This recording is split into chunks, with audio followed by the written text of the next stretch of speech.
Hi, Amos here, and I have Dita Audio's The Truth cable with me today.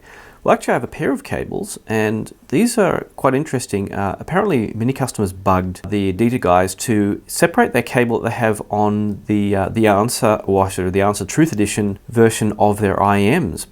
And there are stories of people butchering their IEMs just to get the cable. And so in the end they caved in and made a detachable cable.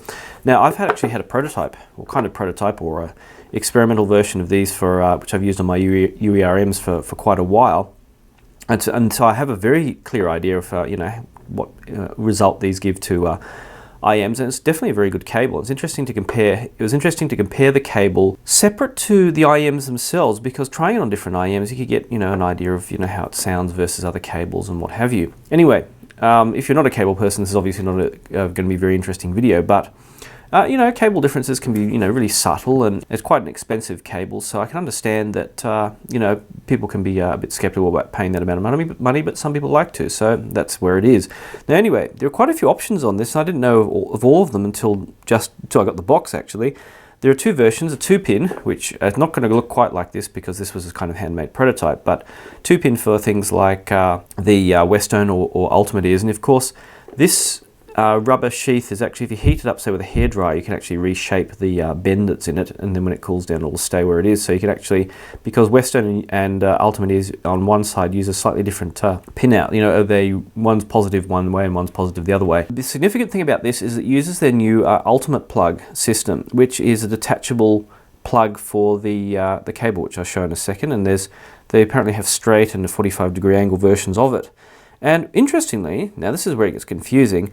There are two plugs in here, 2.5mm for obviously your Astral and Kern type balance connection, and 3.5mm standard. And there's also going to be a Sony 4.4mm available. Silver, copper, what the heck? Why am I saying what the heck? All cables are silver and copper. No, they're not. Dita Audio use cables, what's called the 3T cable from Vandenhal in the Netherlands. Now Vandenhal were concerned years and years back about the AJ Vandenhal was always into metallurgy in a big way, and he developed the first viable, I believe the first viable carbon-based non-metal cables, which I have a pair.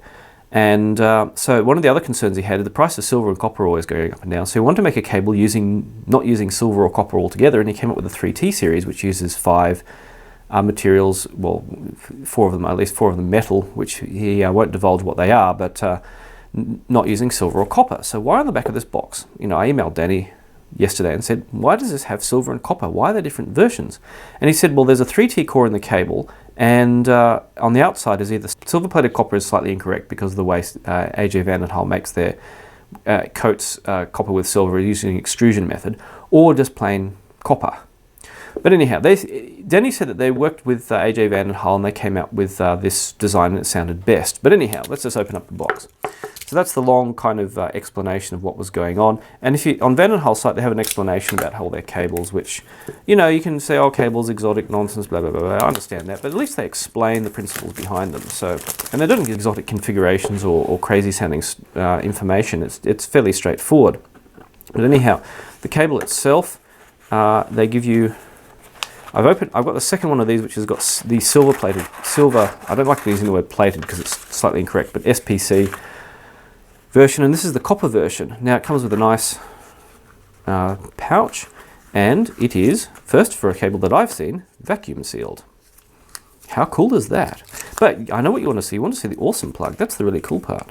So I remember on this, it's sort of Japanese style, and it has like a tear point here. So if I go like this, I can just open it up, like a Japanese product, or like my inkjet cartridges. Oh, and there's the awesome plug. So there's one of the plugs. But it's got a small 4-pin connector with a notch, which is how it attaches. So it looks like a large version of what JH Audio has on their IEMs in a sense. A slightly different size, slightly larger. Now, if you see my Dita Audio video, the cable is kind of very rubbery, but very comfortable. So you've got we'll go backwards. We've got the splitter there with the choker, which at first I didn't realize this was the choker. It fits so neatly, This is an MMCX version for sure. Now, I've already, of course, tried this, so I know what this is going to do. This ends up, obviously, I don't know if there's some what's going on in here. I don't think there's any memory wire in there. It doesn't feel like it. But this part ends up sitting neatly. It's already pre-shaped, and again, you can use a hairdryer to change the shape if you want to. This ends up sitting neatly behind your ear, roughly. Once you put IEMs in, it sits comfortably, I found. So it's a very comfortable cable, soft. I've not had any issues with it, but it's kind of a little bit chunky. Now, the awesome plug is what we want to see, because that's kind of the really big deal. So it is, quite chunky for an IEM plug. It's got a big nut here, which you can easily screw with your fingers. You can see the notch if you just look carefully there. So it's got the big notch there, and you just pull it straight off. And there you can see the ends. And again, it does look rather like a large version of what JH Audio has on their IEMs in reverse. So then you just line up the notch, pop it on, and screw it. It screws shut very easily. You just finger tight, it's fine. But it's kind of large and chunky, but it's got a big stress reliever there, which is good. But that's kind of basically it. Again, it looks like a regular Dita cable except for the plug. So the advantage is if you have different devices you're using, it's very easy to take a spare plug with you. Of course, it's small and you can probably easily lose it. So I'll probably put it in a snap lock bag or something like that. So that's basically it. And a few words on the sonics. So since I got my Ultimate Ears reference monitors, I've been using the Dita cables, and at the moment I've got them on sets of a Campfire Audio IEMs. But the main thing that the Dita audio cables and any aftermarket cable gives as an upgrade is if you have those stock cheap cables that, in my experience can corrode or whatever and introduce harshness into the sound, that's where the main upgrade benefit comes. And this is the same thing that happened back with my Ultimate Ears TF10s. There was some harshness of the sound. I was getting into jazz and I didn't like that with the music I was listening to, so I thought I'll give it a shot with an aftermarket cable, and that got rid of the harshness. So that's the main area where they will benefit. And between the aftermarket cables I have here, which aren't many, there are some minor differences, but not as significant as a jump up from, say, these cheap cables. But anyway, sound-wise, this is going to be very, very boring. They do not have a sound. So there's no kind of extra warmth or extra treble or anything like that. They're just very clean and clear. And this was a benefit, especially to the Ultimate Ears reference monitors, where they are a little bit kind of touch on the brighter side compared to some IEMs. And having a really clean, clear treble that came through with these was just really pleasant. Same with these Vegas and the Andromedas. Now, the only difference, of course, being is that they unusually came out with a version that does not have the silver coating on the copper.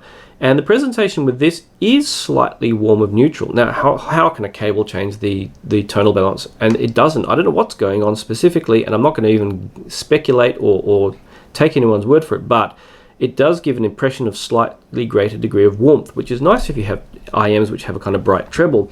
But otherwise, I like them with both these cables with the Andromedas and the Vegas.